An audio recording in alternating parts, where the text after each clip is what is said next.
بچوں، یہ کہانی ہے چھوٹی سی چڑیا اور ہاتھی کی۔ ایک بہت پیارا، خوبصورت اور ہرا بھرا جنگل تھا۔ وہاں پہ بہت سارے جانور رہتے تھے، آپس میں بہت خوشی خوشی مل جل کے رہتے۔ ایک دن جنگل میں آگ لگ گئی، ساری چیزیں جل گئیں، ہر طرف آگ کے شعلے بھڑک رہے تھے۔ سارے جانور اپنی جان بچا کے وہاں سے بھاگنے لگے۔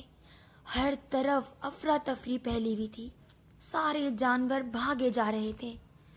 ایک چھوٹی سی چڑیا یہ سب دیکھ کے بہت پریشان تھی۔ چڑیا نے سب کو روک کے یہ کہا کہ رکو، ہم بھاگ کیوں رہے ہیں؟ ہم آگ بجھا بھی تو سکتے ہیں جنگل کی۔ پر کسی نے اس چڑیا کی بات نہ مانی اور یہ کہہ کے بھاگنے لگے کہ تم بھی بھاگو اور اپنی جان بچاؤ۔ چڑیا نے یہ بات سنی اور پھر سوچا کہ نہیں، یہ میرا جنگل ہے اور میں اس کو چھوڑ کے کہیں نہیں جاؤں گی۔ چڑیا تھوڑا تھوڑا پانی لے کے جنگل کا آگ بجھانے میں لگ گئی۔ سارے جانور جا چکے تھے، صرف ہاتھی رہ گئے تھے۔ 2 ہاتھی گزر رہے تھے، انہوں نے دیکھا کہ چھوٹی سی چڑیا تھوڑا تھوڑا پانی لے کے آگ بجھا رہی ہے۔ انہوں نے کہا، چھوٹی چڑیا، تم اپنی جان بچاؤ اور بھاگو، یہ جنگل کی آگ نہیں بجھے گی۔ چڑیا نے کہا، نہیں ہاتھی بھائی، یہ ہمارا جنگل ہے اور میں اس کو چھوڑ کے کہیں بھی نہیں جاؤں گی۔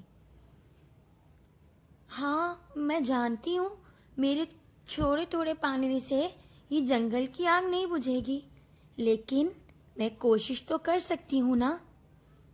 ہاتھی نے یہ سنا تو بہت شرمندہ ہوئے اور کہنے لگے، چھوٹی چڑیا، ہمارے تو اتنی بڑی سونڈ ہے، ہم اس میں پانی بھر کے آگ بجھا سکتے ہیں، لیکن یہ خیال تو ہمیں آیا ہی نہیں۔ تم تو بہت سمجھدار ہو، چلو ہم بھی تمہارے ساتھ آگ بجھاتے ہیں۔ اور چھوٹی چڑیا نے مل کے جنگل کی آگ بجھا دی۔ ہر طرف سکون ہو گیا، سارے جانور واپس لوٹ آئے اور بہت خوش تھے، سب نے خوب جشن منایا اور چھوٹی چڑیا کی بہت تعریف کی کہ وہ اتنی چھوٹی سی ہے لیکن اس نے ہار نہیں مانی، اس نے ارادہ کم نہیں کیا۔